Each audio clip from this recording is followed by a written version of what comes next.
Dear Berlin Science Week participants, dear colleagues and friends, my name is Erik Overland and I'm a special envoy for research and education issue here at the embassy in Berlin. It's a pleasure for me, on behalf of the Norwegian embassy, to wish you all welcome to this event at the Felleshus here in the Nordic Embassies. The Felleshus is an important location for a long range of events and happenings and is well known among many, both in Germany and abroad, actually. A couple of weeks ago, we celebrated the 25th year's anniversary with a lot of prominent guests. The co-location of all the 5 Nordic embassies is one of the kind in the world. When that is said, we are particularly happy to host this event here as a part of the Berlin Science Week. This is the second time Norwegian Research Institute take part in the Berlin Science Week. I'm therefore extra happy to see such distinguished representatives from both German and Norwegian research and policy communities. We present for sharing their perspective on the role of carbon capture, utilization and storage, CCUS, in the current development toward carbon neutral society. In particular, is the bilateral cooperation between Germany and Norway in this matter of great importance. The bilateral relation between Germany and Norway is better and more comprehensive than ever, even if you look at the crisis of the current government here in Germany. Between others, Germany is the country Norwegian researchers are cooperating at the most within the EU research programs. Within energy research, I know that Norwegian institutes for a long time already have cooperated with their German counterparts. A typical example here is the Norwegian Research Institute SINTEF, which we shall hear more from later today. For the Norwegian government, a strong bilateral relation to Germany is highly important. And this event underlines this ambition, and I'm extraordinarily proud and happy that we today have the possibility to listen into thoughts and perspectives from brilliant representatives from both Germany and Norway to highly and relevant topic. I'm therefore looking very much forward to this exchange of perspective in this matter today. I wish you all a great seminar and forward the floor to my co-moderator, Executive Director of Excel, Mr. Klaus Tobias Mosbacher. Klaus, the floor is yours.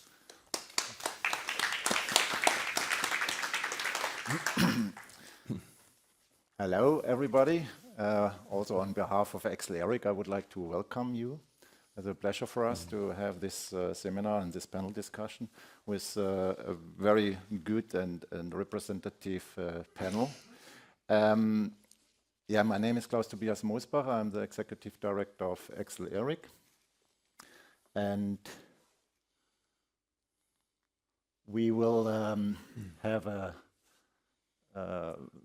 good discussions, hopefully. Yeah, so after the welcome and introduction, we have some presentations from the speakers. So they give you a kind of warm-up of their expertise and about the panel discussion subject. And then after that, we will have a panel discussion with our speakers. And then we do a wrap-up and closing, and then we would like to utilize some time for networking with coffee and finger food. But before we continue to the presentation, I would like to give a short glance for you. What is Excel Eric? ERIC stands for European Research Infrastructure Consortium.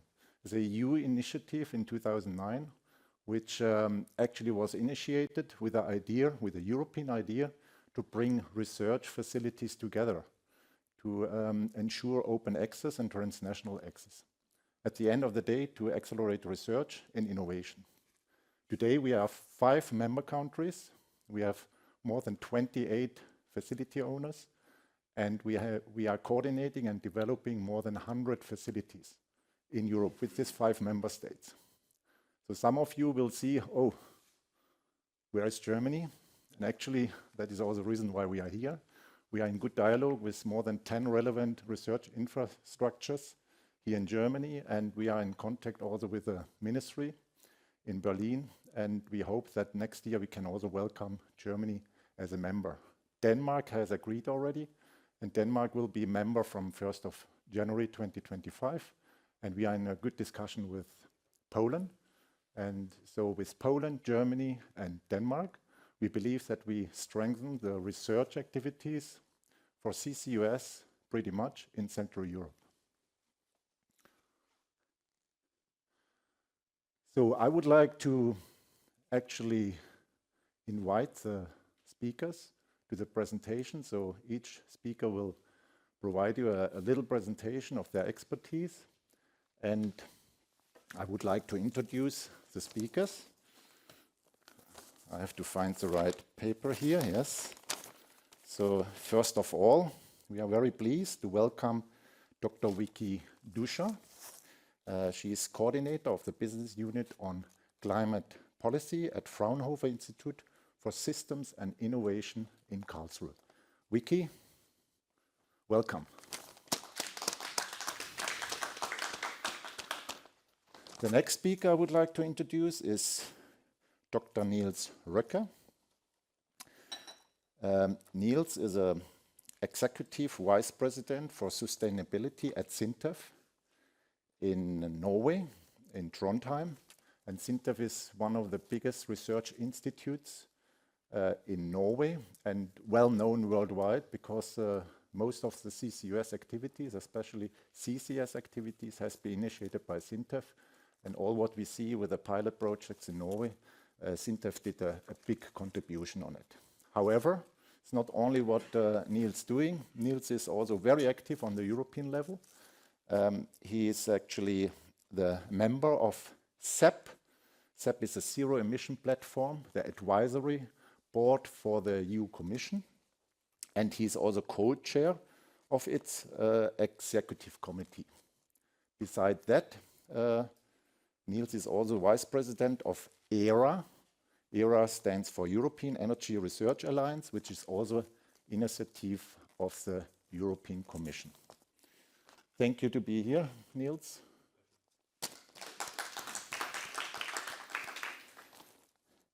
And I'm very happy to welcome Professor Dr. Sass, Dr. Ingo Sass. And I'm very happy that you could jump in on short notice because unfortunately Dr. Heumann became sick, so he could not attend. But I think here we have a very good replacement. And Ingo is head of geothermal at the German Geoscience Research Center in Potsdam, so it's not far away from here. It's the Helmholtz Association. And he's beside that also professor for geothermal science and technology at the Technical University in Darmstadt. And he is also a publicly sworn expert for geothermal, for deep drilling and well construction. Ingo, welcome as a speaker for us. And to make this from the research side for the social acceptance and policy affairs, complete with the economical subject, I welcome Michael Kern. Michael Kern is a managing director at the German-Norwegian Chamber of Commerce in Oslo. He has a long track record. He worked in different Chamber of Commerce, especially in East Europe, Slovakia, Czechia Republic, and has a track record of more than 30 years. Thank you, Michael, to be here. Welcome. So I would like Vicky to start with the presentation, so please. And then I hope the technicians can switch to the first presentation. Yes. Okay, so I want to start with giving you a brief introduction on who we are as Fraunhofer ISI and as Fraunhofer Society in general, and then I want to show you some examples from the research we are currently doing on hydrogen and on CCUS. It is of course not all we are covering, but only a small insights into our large large area of expertise. So Fraunhofer Society has 76 institutes. We are the large research organization for applied research in Germany, and roughly 30,000 employees. They are not all working at ISI, but Fraunhofer ISI is a rather small institute located in Karlsruhe. We have about 300 employees. And our institute is somewhat special within the society as a whole, as we are not doing technological research, but we only have our computers, and we are doing societal research, research on innovation, research on policy systems, on public perception of technologies, and of how in general the innovation system works and how we can help with that knowledge to implement new technologies and move along into a better, different future. So what we are very proud of is that we are doing a lot of policy advice in our institute. So we are working a lot for the national government, for the regional governments, but also at the EU level for the different DGs, in particular for climate action and for energy. So what do? We analyze and evaluate innovations, and in this case, in my case, we are doing it a lot for climate and energy system. We are developing a lot of future scenarios on how the energy system could look like in the future, and then what we could do from a policy side to make that transition that we are aiming for. And we are also, as Fraunhofer, as I said, is an applied research organization. We also have a strong link to industry, so we are also supporting industrial decision makers in developing their strategies for the future. So yeah, we have we are doing a lot of policy analysis and design. We have a good understanding of the innovation system, I would say. We are also doing a lot of empirical work to evaluate existing systems, to understand how people are reacting to policies, and to improve the policy design. And we have several different competence centers, and I am working in the competence center on energy policy and energy markets, the green one down here. So we are looking a lot into renewable energies, the energy system in total, energy efficiency policies, climate policies. So we're doing a lot on the EU ETS design, for example, and evaluation. We are working a lot on the development of policy instruments to help the German and European industries to decarbonize. We are looking strongly into the electricity markets system, the interlinkages between electricity, heating, transport, the close integration, which is going to come in the future if we want to reach the ambitious climate targets that we are aiming at. And we have a group that is actually looking into how the public is reacting to what we are doing and how they can be better involved in the development of policies. And that's also part of what I'm going to present in a minute. So much on Fraunhofer and Fraunhofer ISI. Some insights on the research we are currently doing. I brought 4 examples that I want to show you. I'm starting with a, let me do it like this. I'm starting with a paper I'm starting with a paper I've written with a colleague of mine, and we looked into where we actually stand when it comes to blue hydrogen production. So we looked into the different production processes there are and the energy demand of the different production processes. We conducted a case study for Germany where we looked at where is the natural gas actually coming from, because that is a main factor determining the CO2 content of the hydrogen of the hydrogen that is coming out of the process. We looked into the different technologies that are available for the production of the hydrogen from the natural gas. So we have the more standard approach currently, which is SMR, steam methane reforming, and you have different options to include CCS in that process. And we looked into newer options, the autothermal reforming process, which you can also couple with carbon capture. And we wanted to learn how high or low the carbon content of the hydrogen can be. And you can see here the results. And we have seen that in many cases, when it comes to blue hydrogen, the threshold, which is provided by the European Union for hydrogen to being defined as low carbon hydrogen under the European law, cannot be met. So cases where it can be met are actually if the natural gas which is being used is coming from Norway, because in that case we have limited supply chain emissions from the natural gas. And we also see that the autothermal reforming process, which is currently not the state-of-the-art technology, is much better equipped to reach these low levels of carbon dioxide, because it can capture more of the CO2 that is coming out of the flue gas.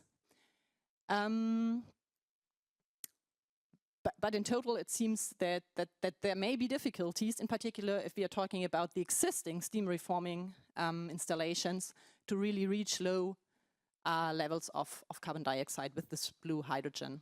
And we also looked into where are blue hydrogen projects being currently developed. And we can see that, in fact, in the recent years, there was quite a lot of development of projects. But we can also see that most of those projects are still in a planning phase. So we can see that there are concepts of feasibility studies in some countries like the US, like Europe. But when it comes to projects where the final investment decision has been taken, we see that there are only 3 of those projects at the global level. So there's a lot of will to do something, but we don't actually see the projects being realized right now. Then another paper I was writing with a colleague of mine, where we looked more into how policy and public perceptions are interacting when it comes to the CCS system. So we analyzed for different countries in Europe what the political perspective is on emissions in total. So do we have a net zero target in place or not?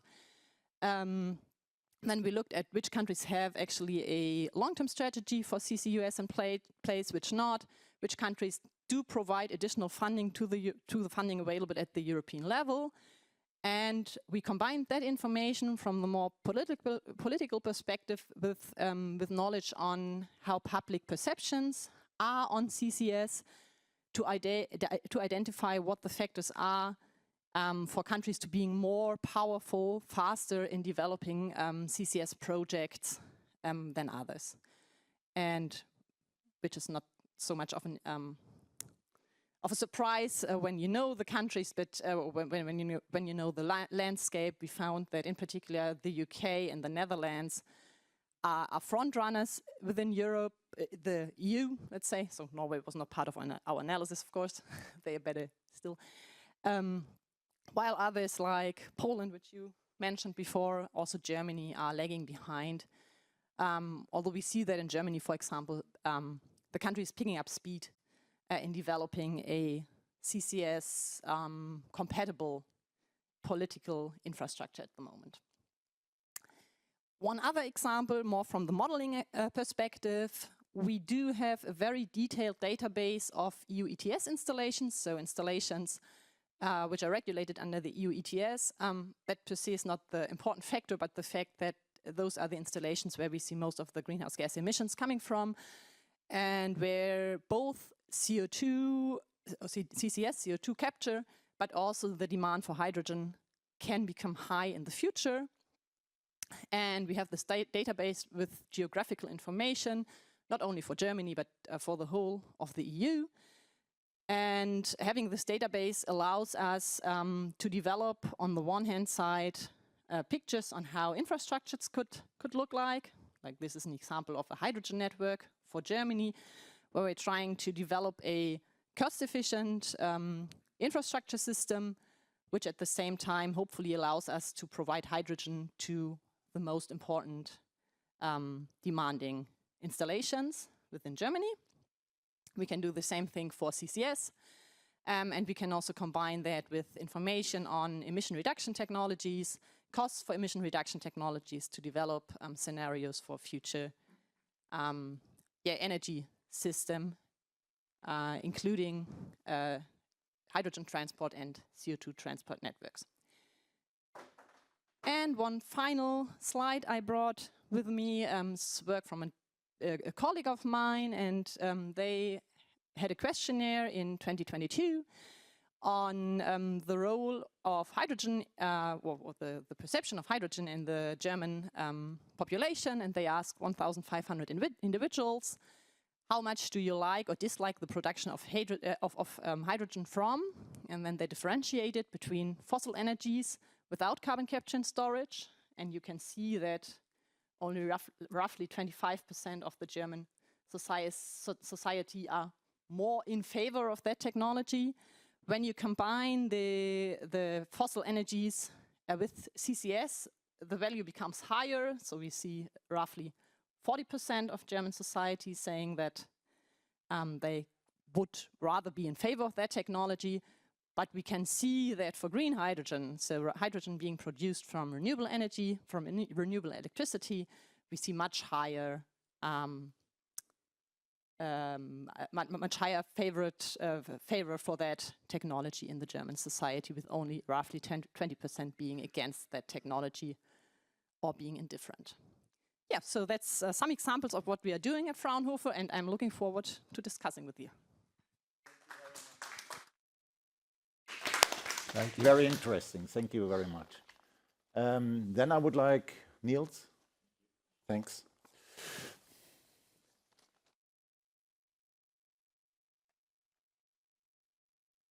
Yeah. Okay. I think I'll speak through.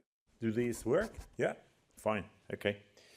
So I'll talk about hydrogen on footprint and prospects. Now we also heard that from Vicky. But we have a slightly different entrance to the issue, so let's see how that works. First of all, the affiliation you didn't mention is that I'm director of a center of excellence in hydrogen, which is called Hydrogeny, which this is the kind of process for this center. It's an 8-year center. It's funded with about 55 million euros over 8 years. And working on the production and also the transport and storage and industrial use and safety and issues like that. Also the complete system integration is part of this. With a number of partners, we have more than 50 partners, and there are some more partners which are not shown here, which have just been joined, which is Petrobras and Samsung. So we're truly international and also want to increase the footprint from the German partner side. If we look to Norway, we have a strong and long history in making hydrogen based upon our abundant sources of hydropower. This goes back to 1927, actually, when we had surplus electricity. I mean, people were hanging panel ovens outside the window just to get rid of the electricity, you know.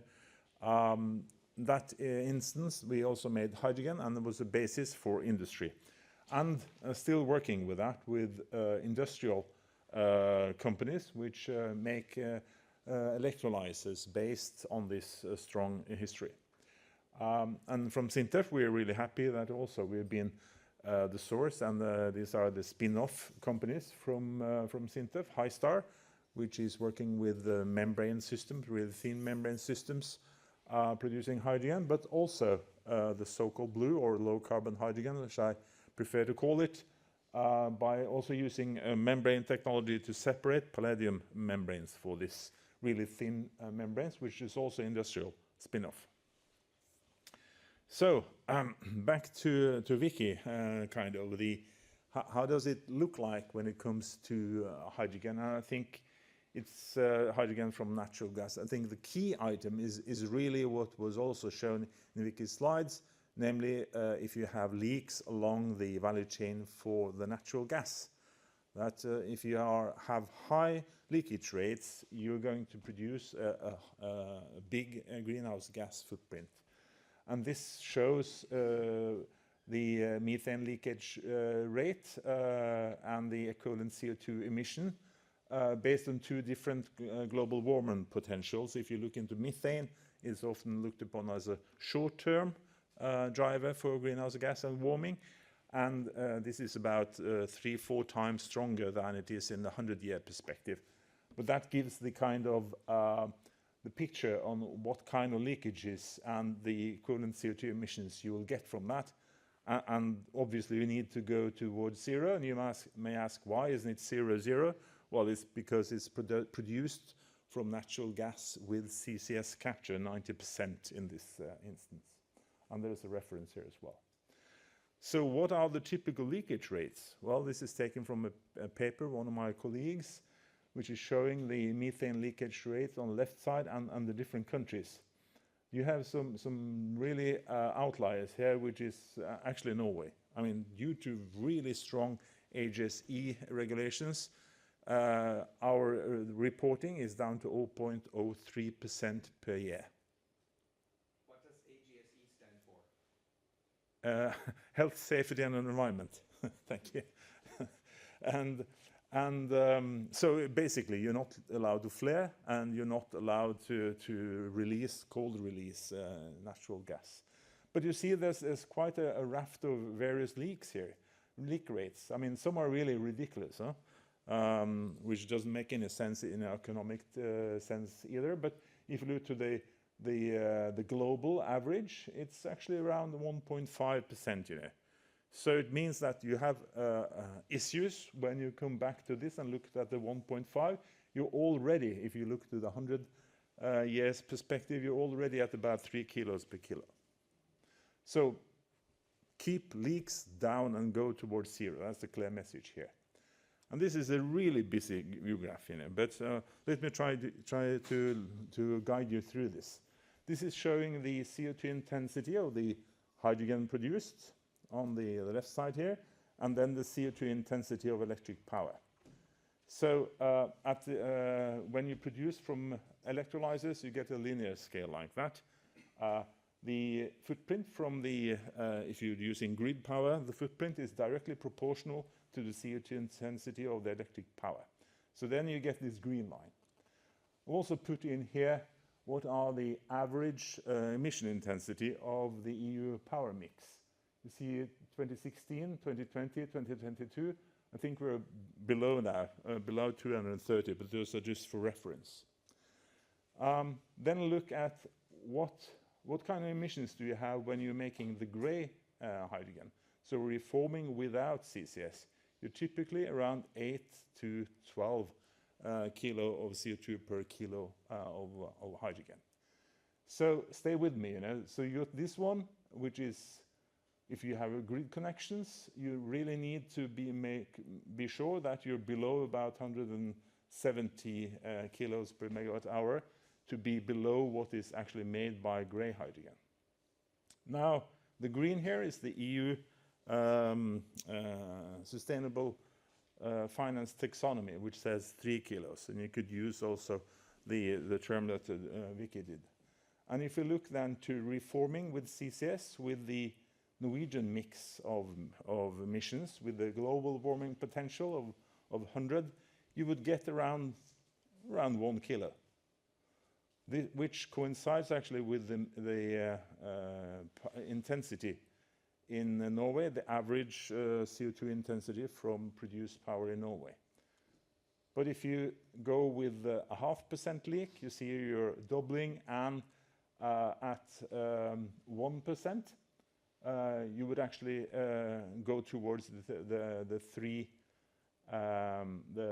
kilos per kilo, which is, I guess, the same message as you gave, but in a different way of looking upon this.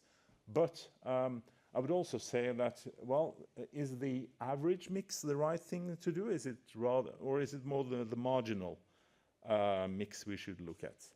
Because some of this electricity, I mean, obviously, if you have something which is grid disconnected from renewables, you would be at 0 for the electrolysis.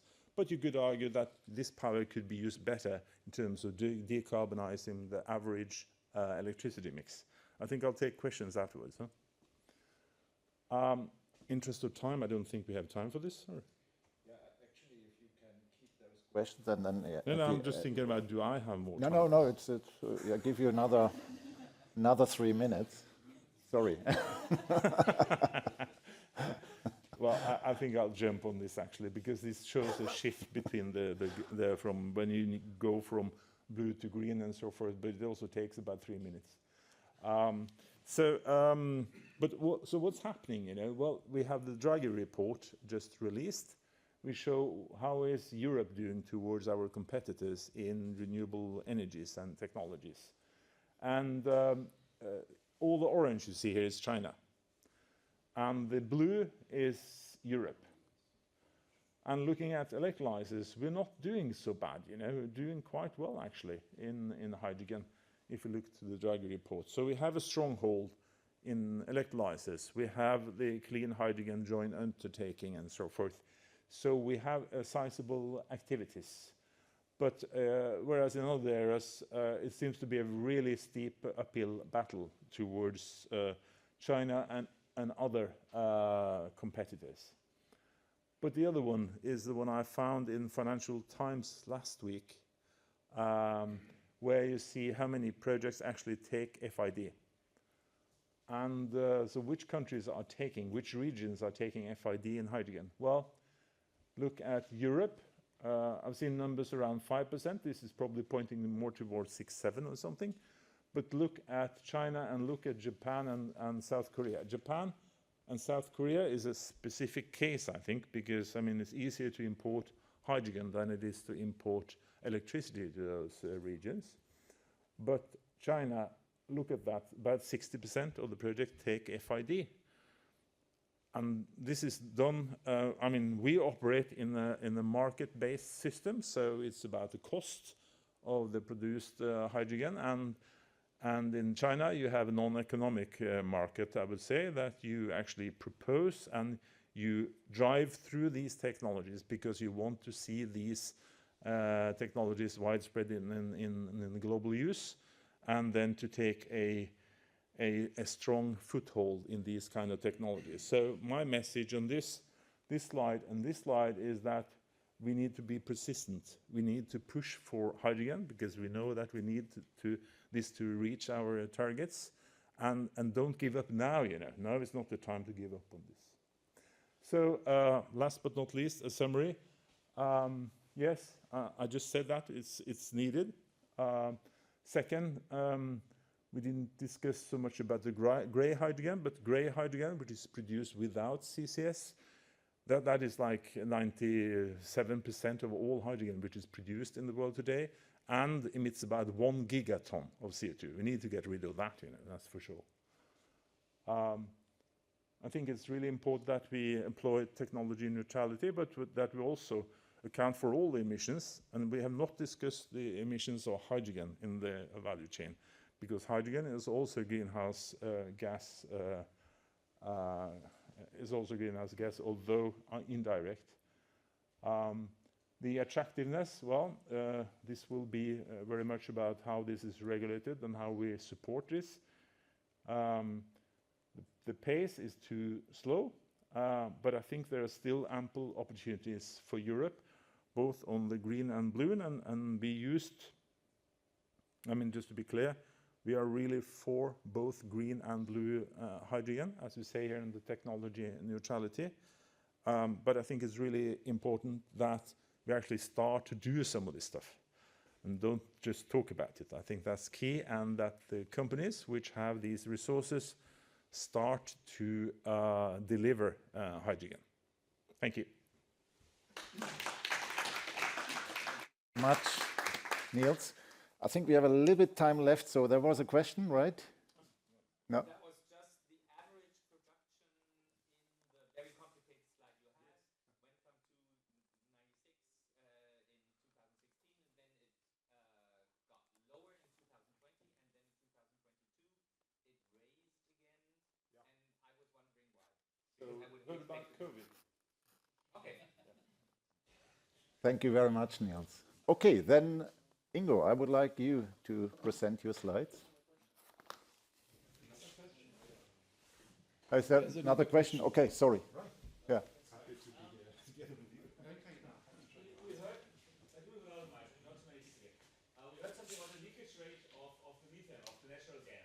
that's one thing, and that's climate action. I think this is easy. But there are two other leakage rates that are interested here. So one is the leakage rate of the H2 that has to be transported. Yeah. And the other one is also the leakage rate, because if you produce blue hydrogen, then you have to probably to transport the CO2 that you capture to the place to store it, and you need a pipeline, and also you have a leakage rate there. So there's three leakage rates. No, leakage rates of CO2, I think that is something we can control. But there are emissions related to the transport, I mean the power and compressors and so forth. And I just said that, you know, we do not look into the leakage rates of hydrogen in itself, which is a topic for a seminar in itself. But the latest results are that there's maybe a GVP of 12 or something for hydrogen. It really needs to be looked closely into, so we don't create a solution which is not a solution to the real problem. Okay, thank you very much, Niels. No, Now I think we are done.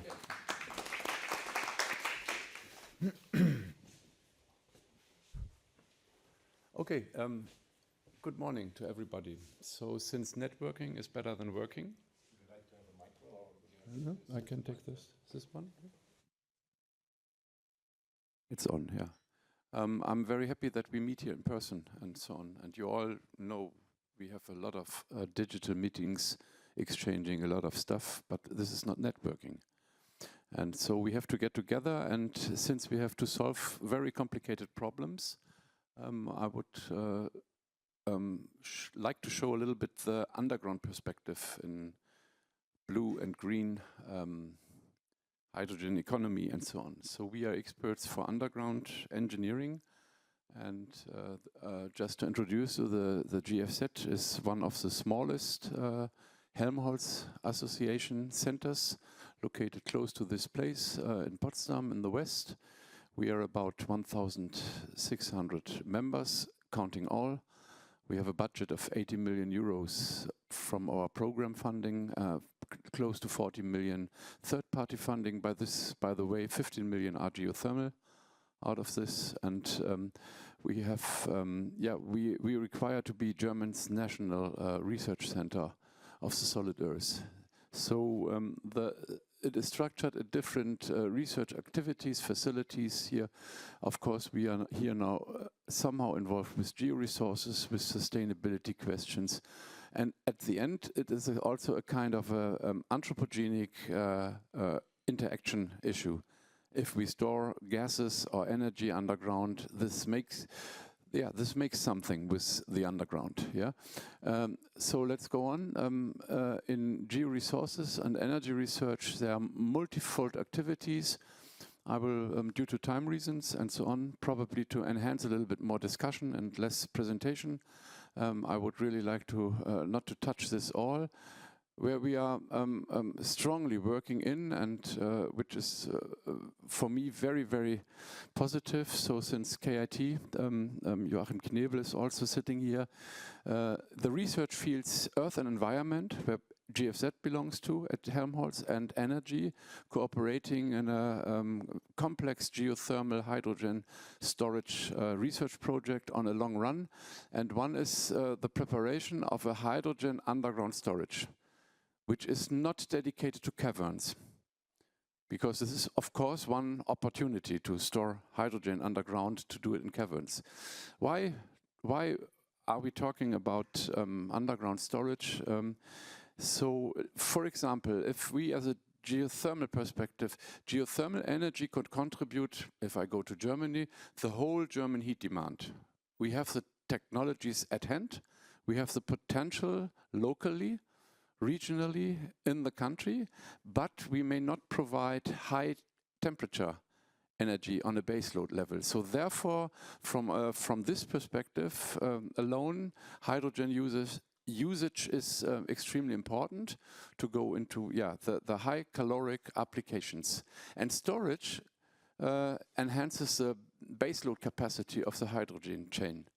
So, and storage itself is heavily, strongly decreasing the vulnerability of the energy system in terms of attacks, terrorism, failures, whatever it is. And also, therefore, we are convinced that we need to go for not the large site storage spots. We have to go for, let's say, a kind of a European-wide splatter of underground storages for hydrogen. Another point we are working strongly on in our research is, do we really need to transport hydrogen? Of course, if it's made from solar power in Chile, you have to ship it. Pipeline approach would be complicated. Yeah, but so we have extreme strong experiences in transporting electricity. Also transporting electricity and electrolysis activities onshore in the particular countries or in Germany for us is an option. So we are working on some integrated effects of this. So underground storage in Germany, let's go. I'm showing you a map of Germany. So the yellow are big sedimentary basins. Gray is more or less basement, crystalline and old rocks, let's say.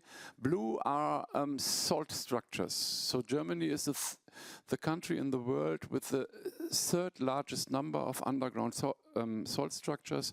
So of course, storing gases, energy and hydrogen in salt caverns is a big issue. But in terms of economic hubs and economic centers, we are lacking salt structures in the south. So the second approach is we go to pore structures.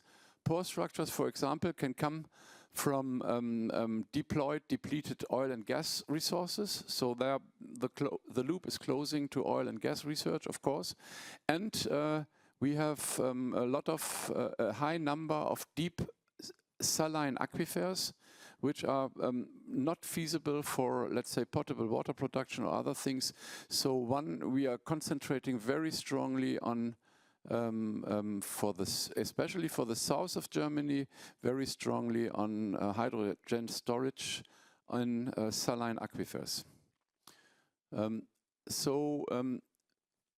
What we have here, this is a geosite project I mentioned jointly with KIT and the energy research field.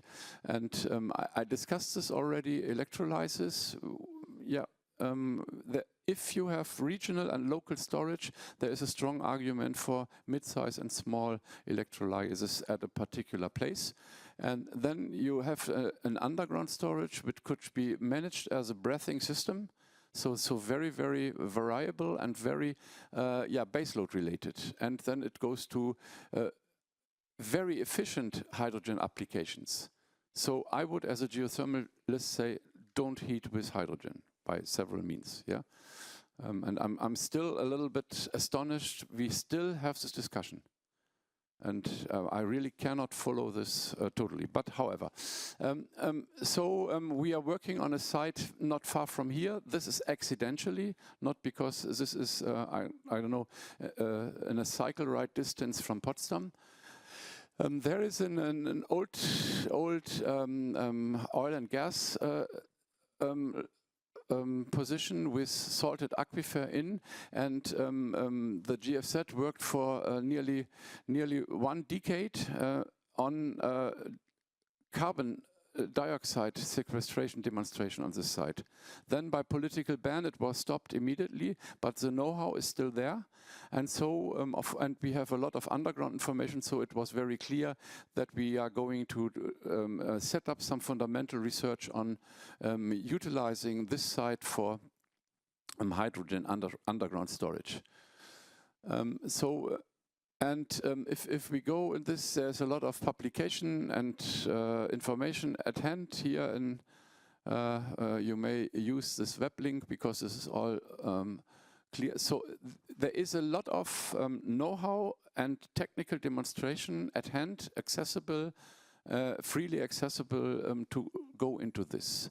And of course, hydrogen is different to carbon dioxide by several means. You all know this, smallest molecule ever, highest energy content in terms of the binding of the molecule. It is a really interesting molecule for logical matter, so it has a lot of energy. And so there are some really challenging questions to be solved in research, in the scale of the lab, in the scale of a site demonstration. I thought I had another, so I do it freely. On site demonstration and as well as on modeling and going into prognosis. So our target and our, I would say, recommendation is hydrogen economy, since it is green. Also from a German acceptance level, is a track we are really following and working on. But we shall use national resources, national storage, because only an economy-related storage system will really introduce the hydrogen technology into the economy. So thank you for this. I hope you have some questions. Ingo? So we have a couple of minutes left for a question. Is there any questions? Yeah. If questions, then if you let us know your name and your affiliation, it would be highly appreciated. Thank you.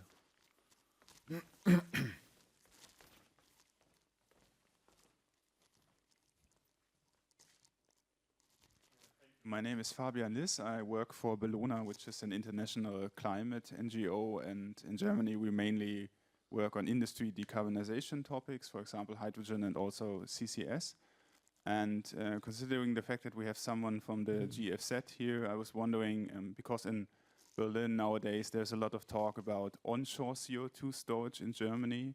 I was wondering if you have any reflections on what sort of the state of research is in Germany, because as far as I know, there are like no really concrete numbers on the storage potential of the northern parts of Germany that are geologically spoken suitable for this kind of storage.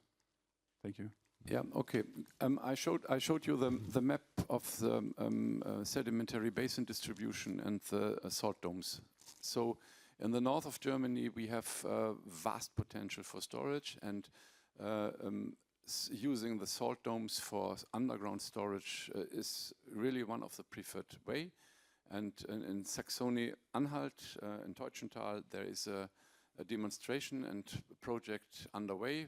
We are just on a side track involved, so this is not our thing, but we think that hydrogen storage in salt structures is doable, feasible, and a good thing. It is becoming, from a research perspective,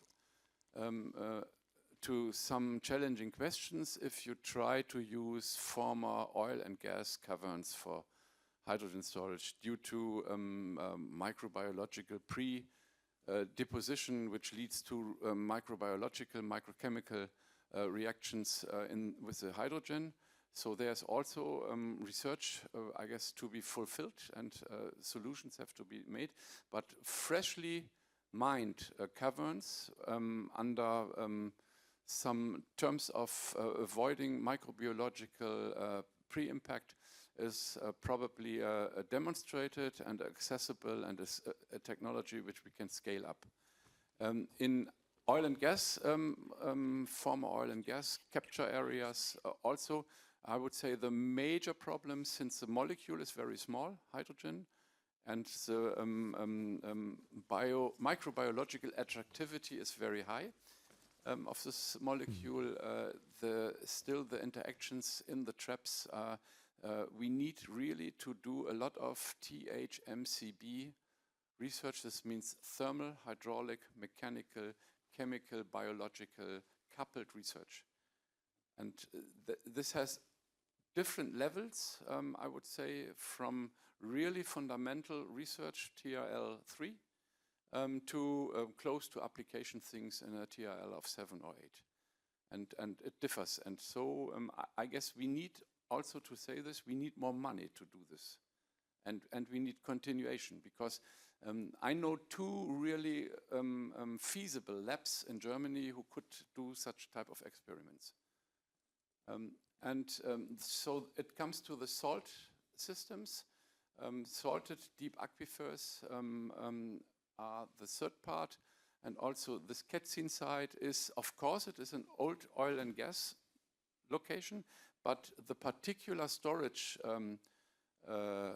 formation we are addressing is not involved in the oil and gas system. So we have the carbon dioxide storage at Ketzin was demonstrated in a geologically different level than we now are targeting to demonstrate the hydrogen storage. And of course, this is not a competition to the salt storage in the north, but the site has, due to pre-work, pre-investments and so on, a lot of advantages to do this fundamental demonstrational research there. We are targeting on the Rhine-Main area and other hub areas to establish then later on demonstrators there. But we would strongly go for one aquifer demonstration site in Germany to learn the lessons we have to learn and to apply it and transfer it in the industry, into the industry. I hope this long answer was... Thank you very much, Ingo. I think on time, so... Yeah, that's absolutely. Thank you very much, Ingo. So last but not least, Michael. Thank you. Yes, thanks a lot for having me here. Michael Kern, German Norwegian Chamber of Commerce. What is the Chamber of Commerce doing here in the research field? Our task is, as a bilateral chamber, to encourage the business relations between the two countries here, at least between Norway and Germany, in both directions, both for German companies entering the Norwegian market and vice versa, also for Norwegian companies entering the German market. We're not doing that alone, but we appreciate a number of partners like the embassies here in Berlin, the German embassy in Oslo, but also Innovation Norway. And of course, the topics we are discussing here is a major topic in our bilateral relations, a major future topic. And that's one of the reasons why I want to show you how we are dealing with this kind of topics.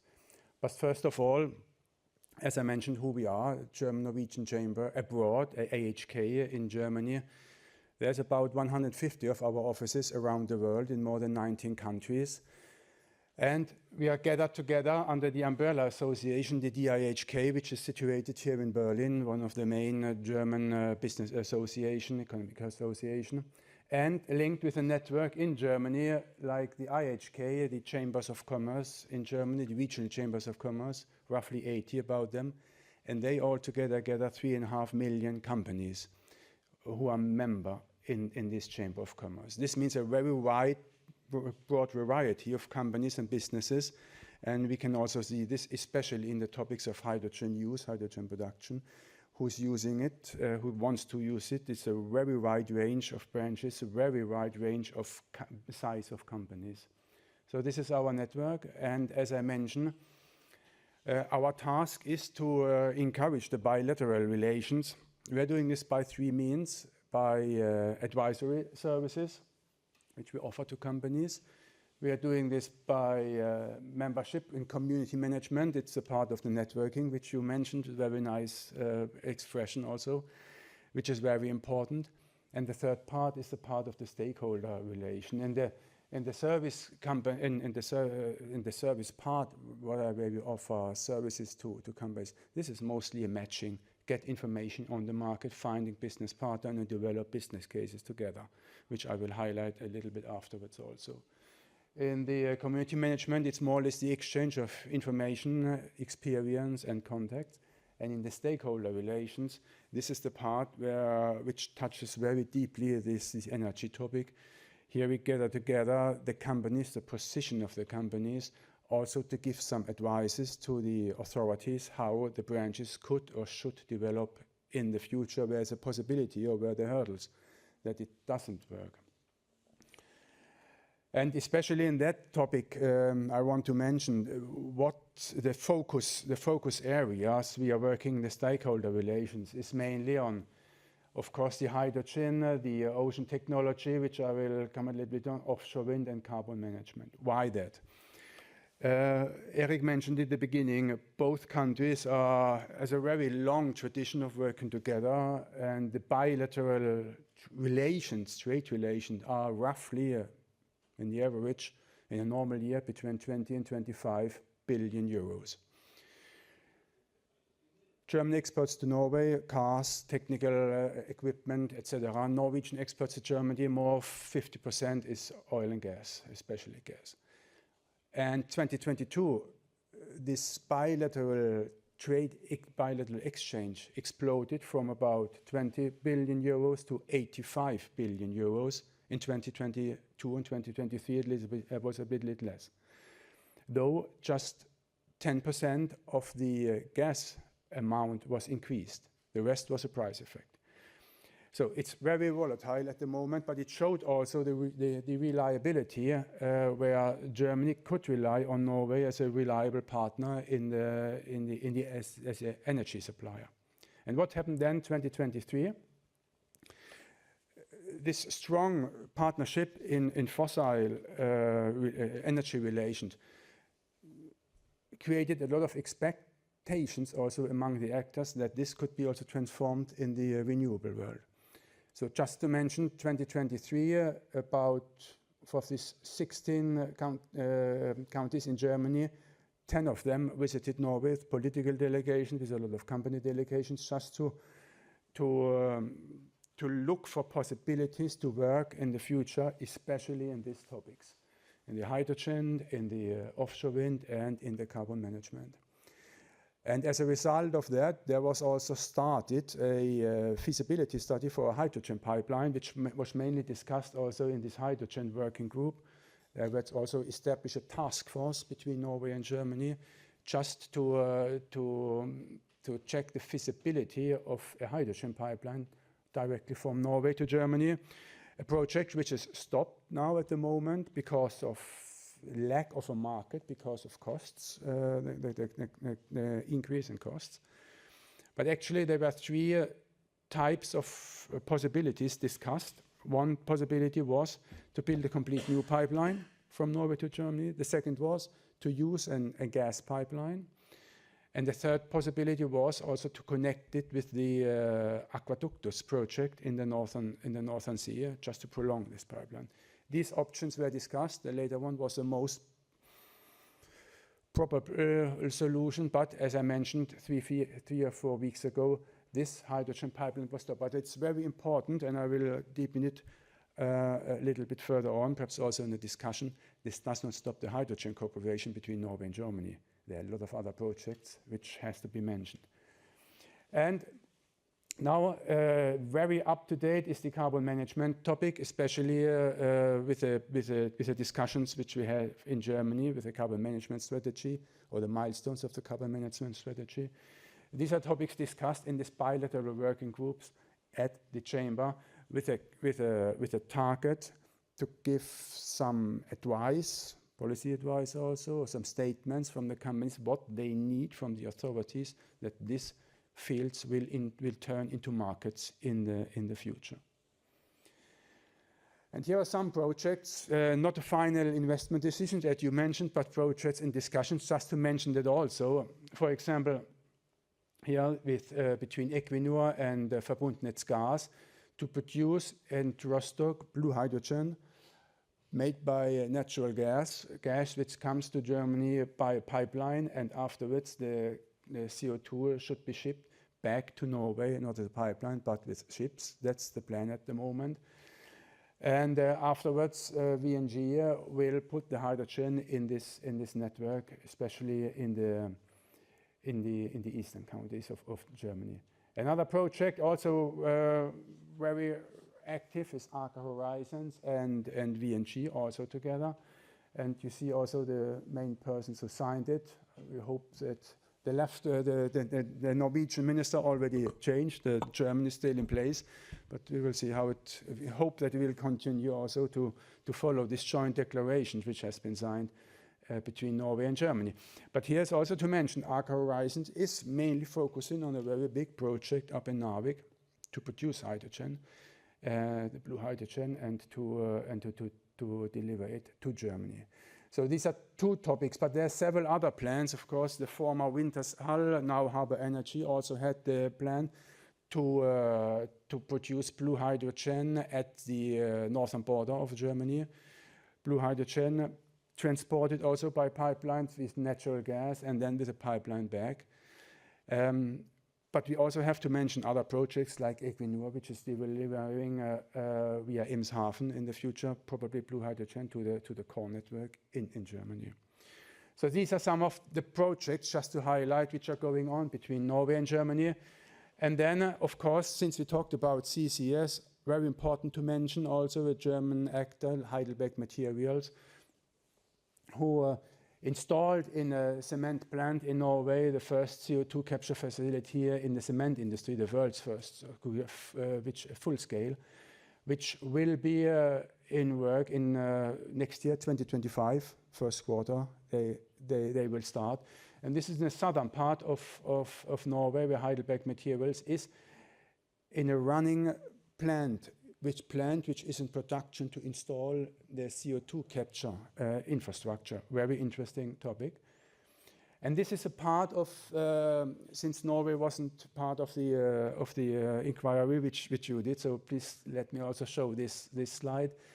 This is a part of two projects Norway launched, the Northern Lights and the Longship project for CO2 capture and storage. One of the biggest climate project of the Norwegian industry, actually. And here is the schedule, this Brevik. This is the cement plant, the cement factory. And this CO2 will be shipped to Northern Lights and then stored beneath the seabed. And the project Northern Light also opened recently, and they also have already some commercial contracts also with Yara in the Netherlands and in Belgium. So this is a business model Norway is running at the moment, and also investing a lot to get this promoted. Just some examples, what is happening at the moment. I'm looking forward for a discussion afterwards, perhaps to go a little bit deeper in that. Thanks a lot. Thank you very much. Thank you very much, Michael, and thank you to sharing some details of the bilateral collaboration between Norway and Germany. I think now we are good feeded and a nice warm-up for our panel discussion, so I would like to the speakers to go to their seats, please. And Eric, would you do a little intro to the panel discussion, please? Yes.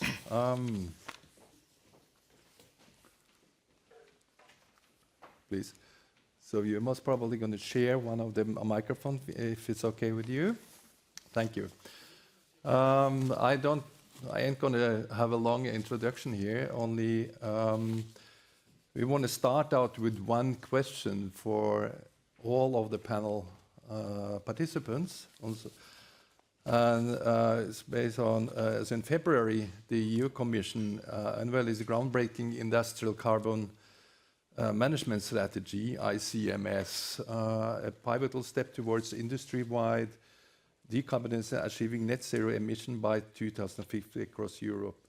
And Germany's lawmakers are in preparation to change its CO2 storage law to facilitate gas transport, and is eyeing carbon capture in industry and the power sector while taking steps to become an emission net zero country after 2050.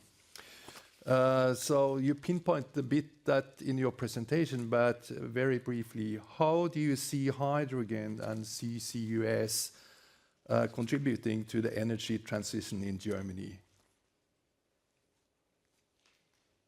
Yeah, Vicky, start with you. Ladies first. Okay.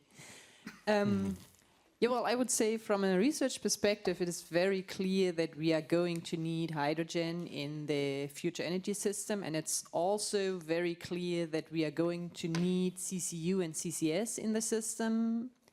In particular, because currently we don't have alternatives in the cement industry, in the lime industry, for dealing with the large amount of process emissions coming out of the process. Now, whether it's blue or green hydrogen is, well, for the energy system in the first place, it doesn't matter as long as the hydrogen is actually doing what it should do, providing us large amounts of energy. From a climate perspective, and that's what I wanted to show, it matters, and you have to ensure that the CO2 footprint of the hydrogen you are using is actually really low. So you need to have low carbon hydrogen. And of course it is at the moment lower for green hydrogen, and if you want to get down to those low footprints with blue hydrogen, it is possible, but it is difficult, and you have to ensure that you have a good value chain for the natural gas in particular, because it's one of the key factors determining the footprint of the hydrogen. Yeah, so I think there is a strong role in the future system, and we are maybe on a good way, but we can also see that we currently don't see all those projects that are in the planning, and they are there, and we know that, for example, Heidelberg Cement, or materials, they are not only planning for Norway, where they already have a project in place, but of course they are also thinking, what are we going to do with our plants in Germany and in the rest of the EU? So they have plans, they are thinking about how to do it, but basically the regulatory framework at the moment and the prices are not there to realize those projects, and we have to find a way to get those projects being realized, to get it started, because we are late already when it comes to climate change, so we need to act as fast as possible, but we still don't see that something is really happening, being realized. Thank you. Niels, from a perspective from a Norwegian research institute, what is your opinion in this respect? I was wondering, what more is there to say after listening to Vicky? Of course. I mean, she said all the right things, in my view, at least, because I think we need to look at the footprint. It is needed. What's really worrying me is the pace. I mean, things are happening really slowly compared to what we see developing, and the recent discussion also about not only linear global warming, but accelerated global warming, which means that we are really short of time. And when you see, it's a bit disheartening to see then the projects not going forward. At least, I used to think that to get the hydrogen economy up and running, you would need blue hydrogen to get to the volumes, to develop the infrastructure, because you don't do blue hydrogen for like 10,000 tons a year, you know, you do it for 1 million tons or something like that. But with the recent project and at least the put on hold this project, which Michael also alluded to, I think we need to think about a green-blue-green future, because I mean, when you produce from electricity, you can do it modularly, and you just need electricity and water. The limiting factor is the clean electricity, yeah? But this can be developed more modular. For the blue, you need to have large off-takers, someone who would take these volumes. We know that you need that for industry. For instance, steel industry. I mean, for steel, it's either doing CCS or doing hydrogen. So for these industries, need to also see a business model into this. And then we go into the methods that the Commission is working on creating a market which can allow for higher prices with the carbon border adjustment mechanisms, things like that. So it becomes really complicated and regulatory. But I think pace is really important now. Thank you. Ingo, if you want to follow up on that, what Vicky and Niels just said, how do you see that from your perspective? Yeah, not very much left for me, but so I can keep this eventually short. So we think the greenification of the blue hydrogen is a matter of storage capabilities. So since we have in Germany, and also we will increasingly have this in other European countries, we have an overproduction in renewable power. And so we only can manage this and transform this into the hydrogen system with having storage capabilities. And there is a bottleneck, I would say. Probably this is a little bit a part of the German sickness, I would say. We are slower than slow in these things because we are, when I'm referring to my personal activities in many, many projects, I have, I don't know, I'm spending 70, 80% of my hours in getting a project to the start by financiation and so on, and not working on the project and managing and trying to do a good and perfect project. So we really have to speed up in going after money to get those projects done, and then we really have to do the projects, because only practiced examples are the best arguments for any stakeholder inquiries, any stakeholder problems or anything else. If we show technology is working and is working successfully, and the promise of hydrogen industry is the changes are not so dramatic as we are used to, then acceptance will increase, and then we could probably take up some speed. But I would say, personally, also with my perspective, I'm really doubting in sometimes funding strategies in Germany where we invest. I don't know if some activities are really important, since we have a dramatic change in climate effects on us. And so I guess the major point is getting the money to make the demonstration, to start the hydrogen hubs, and to get the society and the economy used to hydrogen use. This is very important. Thank you. What you said about the German sickness, sounds familiar to me. Sometimes we maybe also can talk about the Norwegian sickness, but it depends on which area and in what way. So, but from the perspective of the industry, Michael, how do you see this?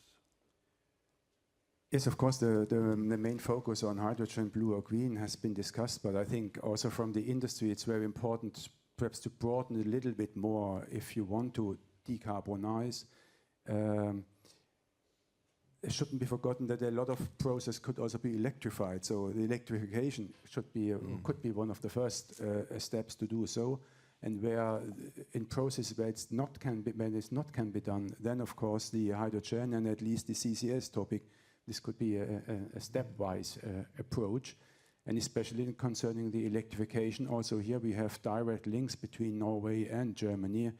About 3-4 years ago, this Norlink cable was established between Norway and Germany for the exchange of about 1,500 megawatt directly, which is roughly a medium-sized nuclear plant. That's one topic, but Niels mentioned also the shortage of renewable electricity. This will also be a topic a much more bigger topic in the future. Sometimes we have a surplus, but especially for Norway at the youngest research or studies from Statnett will run also in a deficit in about 2-3 years on renewable electricity, which has been a comparative advantage for Norway all the years to develop a green industry, may it be aluminium, may it be fertilizers. So the challenge is also one step further with the electricity. Right. Ingo, you want to pinpoint on something? Yeah. If you allow me to add, so this is one of the fundamental arguments we are taking. So we would suggest to concentrate on electrical grid to balance surpluses and deficits, and also with electrical transport we are gaining a fundamental freedom where we do electrolysis and how large and in which context. And a grid network also, I would say the geostrategical vulnerability is lower than having, I don't know, gas pipelines, hydrogen pipelines, and so on. Thank you. I got one. In the presentation we have seen, and you touched also the subject in regards of the infrastructure. So I have a little bit more specific question to the direction of research, technology, standardization, industrializing of the infrastructure. So Niels, what do you think, what are the challenges in developing and in integrating infrastructure for hydrogen? production, storage, transport for both blue and green hydrogen, and maybe also touching the subject of CCS. Okay, that's a big question. I mean, first of all, the obvious thing, I mean, the pipelines or whatever, it doesn't matter if it's green or blue hydrogen. Yeah, so that's the beauty of building infrastructure, which can then be used when we get into a sustainable energy system. Basically, I think you should try to avoid transporting hydrogen. Try to use it as close to where you produce it, because it's gas which is hard to transport. We can do it, sure. And if you look to the millions of tons, well, then you could do this. But also, as was shown from Michael here, an alternative is to basically to transport the natural gas, produce the hydrogen close to the market, and take the CO2 back. You know, this is all about, but this is a very political question about where will the value creation be left? You know, will it be at least from a Norwegian context, will it be left in Norway, or will it be left in one of our the countries we export energy to? So I think this is maybe it will change a bit again, this discussion, after the recent decision to put these projects on exporting, a large-scale export on hold. But in general, I would say, I mean, transporting hydrogen is really hard. It's really, really hard. So if you do this, you would do it by pipelines if you can. And if you go to ships, for instance, well, it becomes a tricky issue when it becomes to long distances as well. So, and we're working a lot on liquefaction of hydrogen and try to drive down the cost of this. And it also has to be seen in conjunction with the infrastructure for intermediate storage. The intermediate storage, as you mentioned, I mean, the caveat of that is the complete efficiency or inefficiency of the complete chain, from making it, storing it, retrieving it, and then to convert it to something else. And I fully subscribe to your do not use it for heating. Thank you very much, Nils. So that means, in other words, if we look on the traditional energy market like oil and gas, which is quite centralized, so we would talk about a decentralized energy production, might be in H2. Okay, I don't think you can say yes or no to that question, actually, because when it comes to large amounts, you need to go to pipeline transport at some stage, yeah. And then that leads me actually to Ingo, which, when we talk about transport, the storage, what is a part of the storage, the feasibility, how important? We have seen some figures which you had on the presentation with 22 billion cubic meters, standard cubic meters for H2. What does that mean from your point of view in regard to feasibility and also challenges in the storage of H2 and derivatives? I would say from a natural science perspective, the reactions of hydrogen with the underground is of very big interest in that. And so with gaining complexity of the storage structure underground, more and more effects have to be considered and quantified and so on. Therefore, we need on-site demonstrations to learn about this. And since in my world, this is at the beginning of a structuring this, we need to do this very, very fast and starting with this. Otherwise, we have almost those discussions like, oh, what could if then, and so on. Yeah, this is the most important point from the storability underground. So let's looking for pores and caverns in many countries. Central Europe is extremely rich in this. This is limited if it goes to the north, for example, to the Scandinavic Shield. Then a lot of not porous, dense rocks are in the basement, and storage underground becomes increasingly problematic. And considering a European network, again, it is, in our world, it's better to use the good storage spots and then doing the economy or the exchange through electricity. Because we can get it forth and back, and the intelligent grids is this enhances the storage capacity. For we are not in fear on also with large hydrogen economy perspectives to also to provide large underground storage capabilities. I'm personally more in fear. What is with acceptance? What are we doing with the public? Because Germany is densely populated, and you know it's not like doing a storage experiment in Utah. Yeah.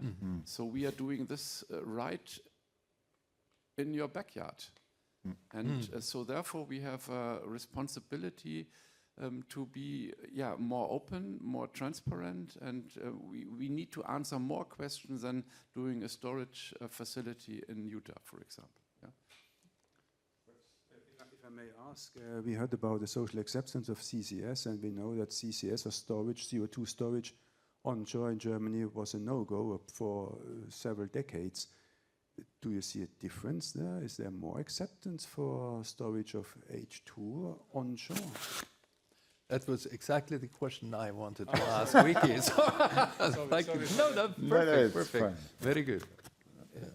I see a change in the political habit and the social habit in Germany. This is also, I'm not an expert in social science and acceptance research, I have to say. I'm a technician, I'm an engineer. Yeah, but I see, since we have many projects which with the public involved and so on, and also in the political consultancy process, we see a change in the mindset that this resistance against underground technologies in general is decreasing. The political will to do stronger measures is enhancing. For example, you see from 2 weeks ago, the government started the act process of the geothermal acceleration law. So my translation probably not so really right. This was, you couldn't even think about this 10 years ago. And so I think if society is not changing the habit, I would say we can stopping this discussion. Let's have a pizza and a beer. It's interesting. But you said at the times they are changing. So Vicky, please. Maybe one thing I want to add, because I completely agree that I think that the perceptions are changing in the society. However, I think it's not for society to change, but for policymakers to change how they interact with the society and realizing those projects, and also for the developers of projects on how they interact with the society, with the people who are living in the places where we are trying to realize those projects. And I think, I mean, a lot went wrong with those CCS, with the one CCS project we can say we have seen in Germany in the past. But I also think that we learned a lot from that. And at least we realized that if we want to realize projects in the future, then we have to find a different approach of involving the society in the process of realizing the project. Ingo? To make this discussion a little bit more complicated, so we guess if we go to porous structure storage, we need in Germany for about a capacity of 100 terawatt hours hydrogen turnover, we need about 300 to 500 kilometers of deep drillings in Germany a year. And the fracking discussion we had 10 years ago, strongly triggered by the policy, defeated the German drilling industry nearly totally. Yeah, we reduced the capacity of the drilling industry in Germany by nearly 80%. So in the times of my father and my mother, we had the capabilities to do this job. Now we don't have it. We don't have it in terms of gear, investment, and staff. We have And so it is desperately needed that we recover the capacities, because you cannot do this business on a routinely day-by-day basis with having big tenders for every single drill and so on, and bringing international gear into it. We have to do it on our own in Europe. And so for this, we are suffering dramatically in the hydrogen and the geothermal discussion now from the results of the politically triggered fracking discussion, which was, of course, this is a complex discussion, and there are also strong arguments to be cautious with fracking activities, definitely. But, you know, since if you go into COVID, the society, after some months of COVID and pandemic, was trained to listen to experts. I would really love if the society and the polity would listen to experts also in this fact, because we have the technology under control and in our hands, and we do it sound, and we do it with responsibility. Because I'm also a citizen, and I'm living close to the Ketzin site, by the way. Yeah. Thank you, Ingo. Before we go to the Q&A, I just want to let Mikael also answer the question that you raised yourself. You mean the acceptance? The acceptance and related to possible business opportunities. Yes, of course. Yes, concerning acceptance, perhaps to reflect the Norwegian position, there's not such a topic as Niels can perhaps. Maybe it could be on hydrogen, yes, but no. It's a completely different approach. Also, because there is no onshore storage, as you mentioned, on a geological basis. The onshore storage, the storage happens offshore, and there's a wide acceptance because the people are used to the oil and gas business and rely on the oil and gas business. So that is not a discussion.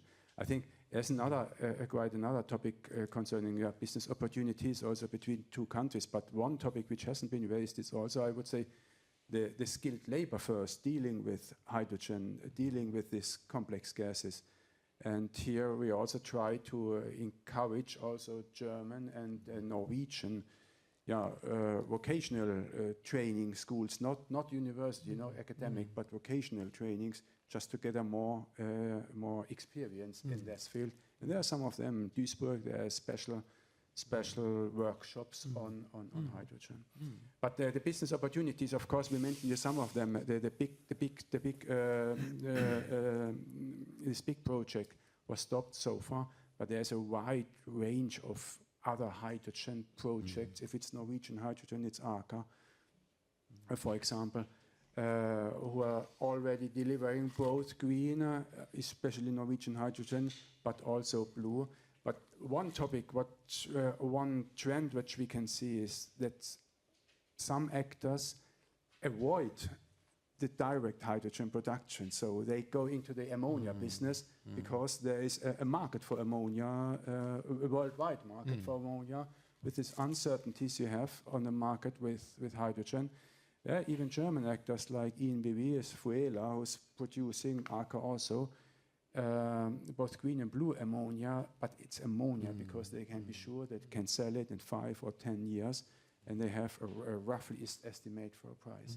So I think it's a complex approach to this hydrogen business, and it's not always the direct way which is working. And companies, of course, have to look for the reliable business model in the future, how they can finance it throughout a longer period of years. And I think this is also should be considered when we talk about short-term, mid-term, and long-term strategies.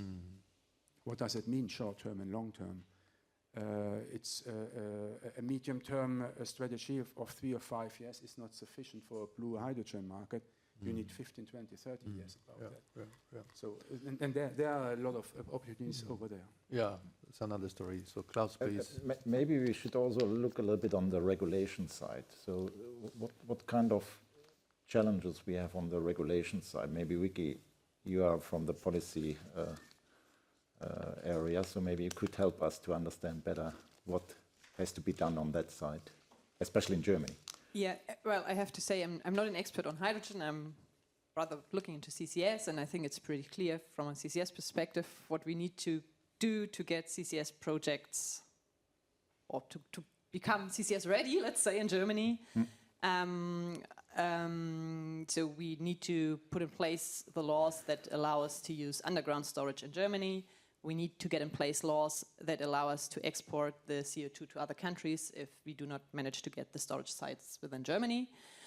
And of course, we need to start building the infrastructure for the transport of the CO2. And if we are talking about larger amounts of CO2, then we are talking about an infrastructure, a pipeline system, and we will need time, and it will need time to get the project being permitted on the regulatory side.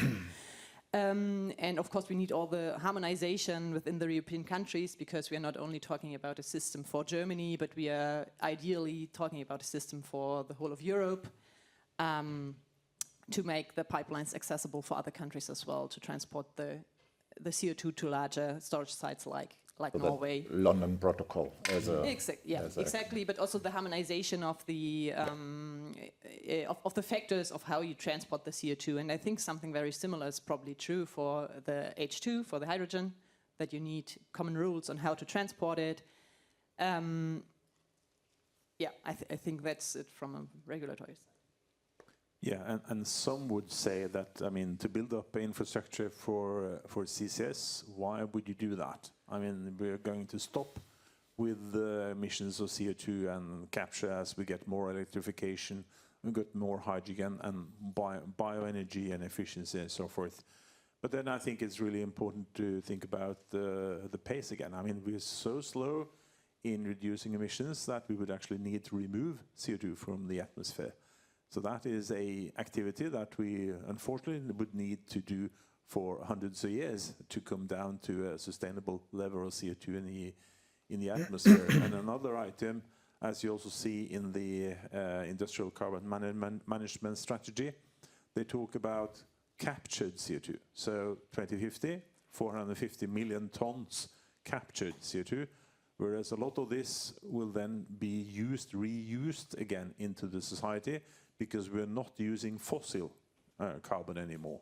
So we'll have this way of, also need, as I say, you need the carbon to get glue to hang something on the wall, you know, so you need carbon in the future as well. And thus the idea of recycling carbon, not using fossil carbon. So I don't, you know, I'm really concerned about the pace again. And maybe one point, one other point I just remembered, when I got lost in the discussion of the infrastructure. But the other important point is, and both of us made that in our presentations, it is the certification of low carbon hydrogen, of carbon removals. So we need to ensure that we have a life cycle assessment when we account for the emissions that are still within the project, that are within the hydrogen, that are left within the hydrogen, that are left when we try to develop negative emissions. And it is processes that are ongoing at the EU level, that are partly also ongoing on the member states level. But we have to make sure that we have good life cycle assessments in place to ensure that we really see what the carbon content of the fuels of the negative emissions are, or what the impact of the negative emissions are. And that's another very important point on the regulatory side, I would say. And maybe we have also to mention the hard to abate emissions, which is not avoidable in a way, where we need somehow the reduction of those emissions, right? Although if you come to, I mean, this hard to abate or not to abate is a very complicated discussion, because when you really look at it from a technological side, then there's really a very limited amount of emissions that are not technologically not abatable. So then it's really very limited. But then you come to the question of how much of the abatement is really economically, and that is in the moment the main point. So electrification in many of the processes in industry doesn't make sense at the moment from an economic point of view. The same is true for the use of hydrogen. I mean, hydrogen, we are doing like, there's a lot of hydrogen and it's going to be cheap, but that's not what is going to happen. But the production of green or low carbon hydrogen is going to be expensive, in particular in the beginning. And it's not something, well, that you should use easily, but the use of electricity is always preferable over the use of hydrogen in the future, because it's much cheaper. We are not losing a lot of the electricity in the process of producing the hydrogen from the electricity. Thank you. Now I think we should open the floor for the audience. My colleague is coming with the microphone. And please let us know your name and the Actually, I'm affiliation. privately here, so I'm a bit techie and I'm interested in stuff like this. And actually, I came here via the Science Week, the so-called Science Week in Berlin. So, to the point, yesterday there was an event here in cooperation with the Danish embassy, and the idea was to produce electrical sustainable energy wind park, offshore wind park in Denmark, and then have the electrolysis green hydrogen, produce the green hydrogen on site, on premise in Denmark, and send it by pipeline to Germany, sell it to use it here. And my question was exactly this, what I heard in between here. Is it more efficient and more economic to actually export the electricity by HV DC power line, or is it more efficient to actually produce the hydrogen on premise and then export it via a pipeline? And I think that actually the answer yesterday was it's much more easier and more efficient to use a pipeline. Now I have in hindsight, I have much the idea that probably there may be interest-generated arguments there. Maybe Niels, could you answer for that? Depends on the distance, but I guess the distance is constant between Denmark and Germany. So maybe for that case it makes sense, you know. But I mean, it comes back to what has been said here. I mean, if you can use electricity, I mean, do use it as electricity, you know? That's clear.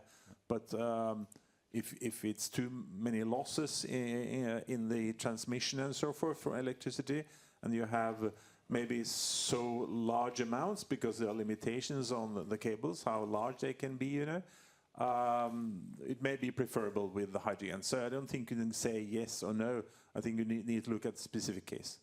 That's actually a case for ISI, I think, because that's quite a systemic question, really. What is easier, to have the production and the usage of the hydrogen near the production of the energy, near the electrolyte plant, or transport the electricity? There are many ways you can organize this. And that's I think, is the main question, really. How to organize it, what is the most efficient way, referring to the actual state of development and the technique that's behind this. Yeah, I mean, one of the main reasons why it's always difficult to make an explicit statement for one of those projects is because what you exactly said, it is a systemic question. So it's a question, do we need a hydrogen pipeline system anyways? Because we have so many installations that want to use that pipeline system, then it may make sense for your project to become part of that system, because the system is there anyways.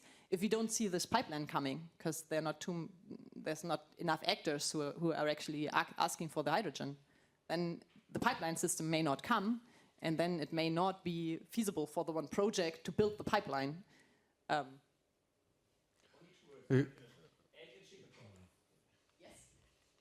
Okay. Yeah.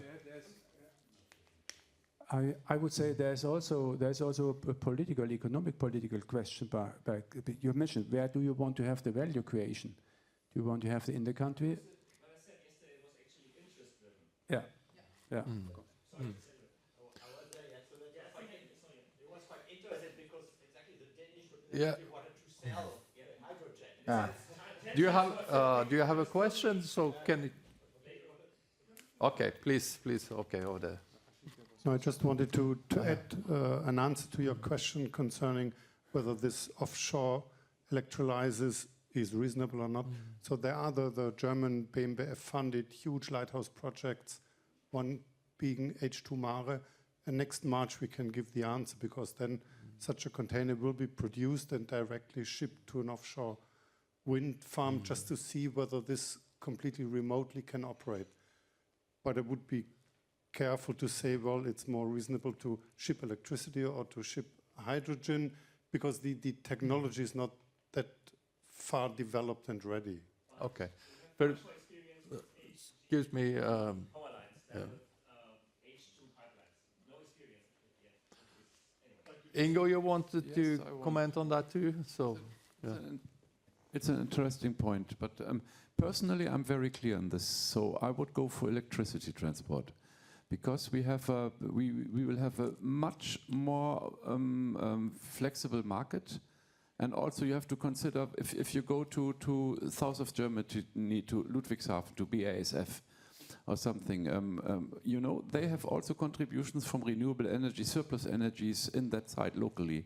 So if it comes from via pipeline from any place, Denmark or anything else, this is a completely one-way direction and business model, excluding others, and not, this is no contribution in radiation in the market.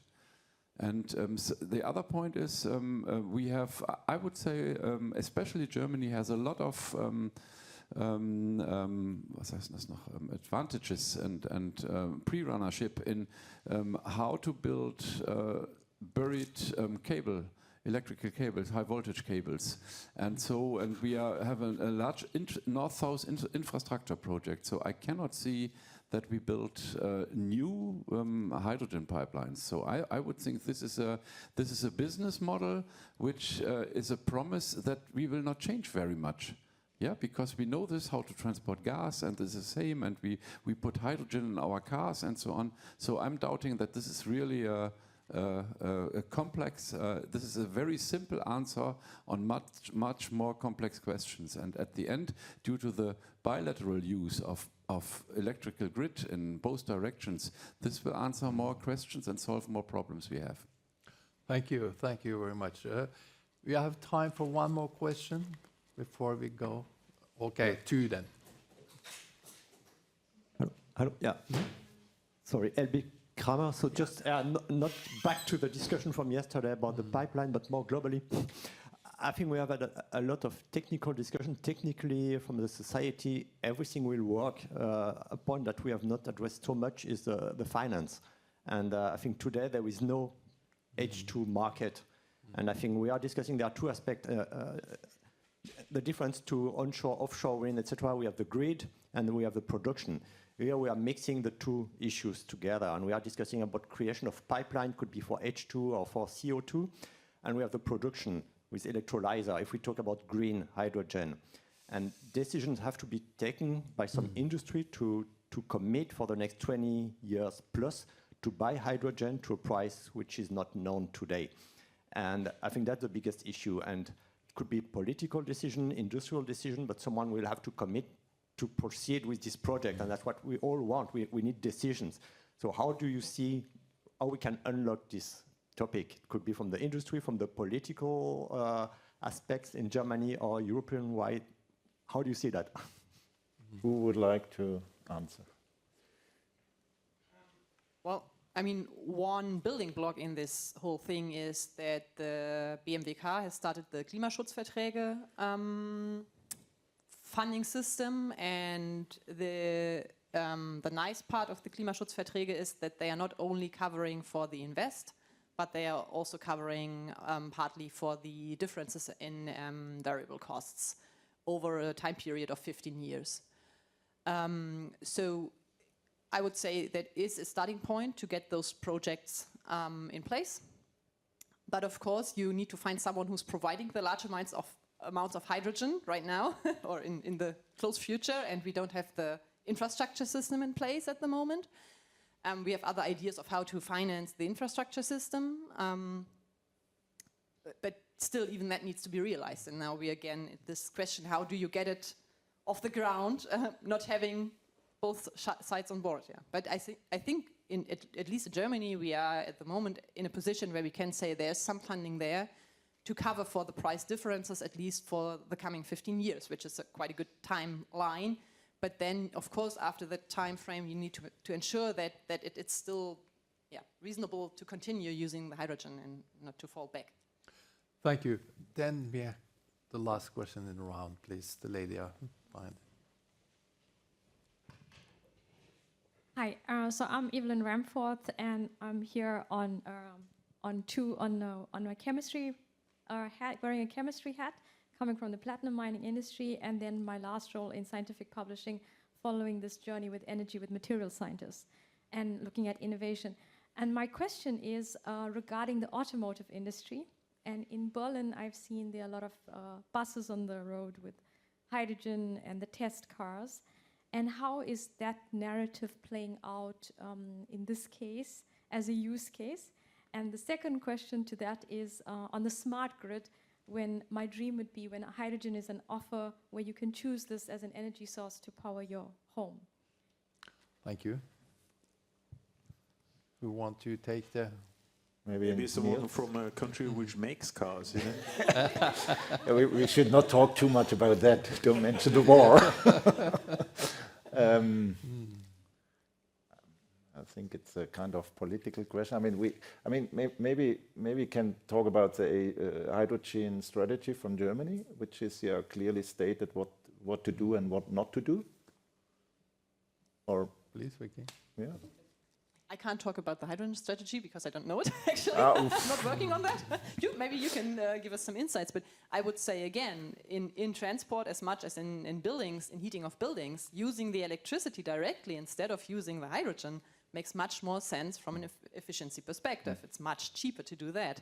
So I don't see that it's the dream, having all the buses going around in Berlin with hydrogen. I don't see it as the dream to have hydrogen in my home to heat the building, as long as I have heat pumps, which are more efficient and much cheaper to use. Yes, perhaps also to add that on this hydrogen strategy, there's quite clear mention that first of all, and that's also one of the reasons why this core network was ratified 2 weeks ago or 10 days ago, should be delivered to the industry. And then in further steps, and at the end it was a heating, if we do reach so long. But of course, and the first and the most important part is the industry. So I do not see too much, to be honest, in the transport sector for the future. I think Niels has one. Well, it was the question about the market and cost and financing, you know, which is really what is the problem which I showed in my view graphs and how many projects are taking FIDs, and those FIDs are happening in Asia. And I would say that's part of the pump and dump kind of strategy, which has been employed earlier on with PV, and you also see that for wind for the time being. You know, so I mean, in a non-economic market, you can do that, and I'm not sure if Europe has all the money which it needs to do this, because to develop this this hydrogen economy, which it has been displayed at different scales, is if you look at from a pure perspective or industrial perspective, it's costly. But again, I'm always getting fired up when they talk about this cost. You know, I mean, there's some recent papers come out now from the National Bureau of Economic Research in the US about the social cost of carbon, which is far above $1,000 per ton, you know. And if you look to the quota systems we have here in Europe, it's about $100, you know, plus minus or more, a bit minus. Someone has to cover these 900 in between, and this is a burden which is disproportionately distributed in the society. So to look at this short-term cost versus the long-term cost, I mean, this paper also displays that we actually have a 60% lower GDP today than if we didn't have the 1 degree increase we've had up to now, you know. So I think that's, you know, I think we are all the time doing partial derivatives rather than having a systemic approach towards the issue which we are trying to solve, which is not to have hydrogen, but to have a zero-emission society. Yeah? Okay. Okay, thank you. Let me use the opportunity to thank everyone that's showing up, and also the panel and the great appreciations. Thank you very much.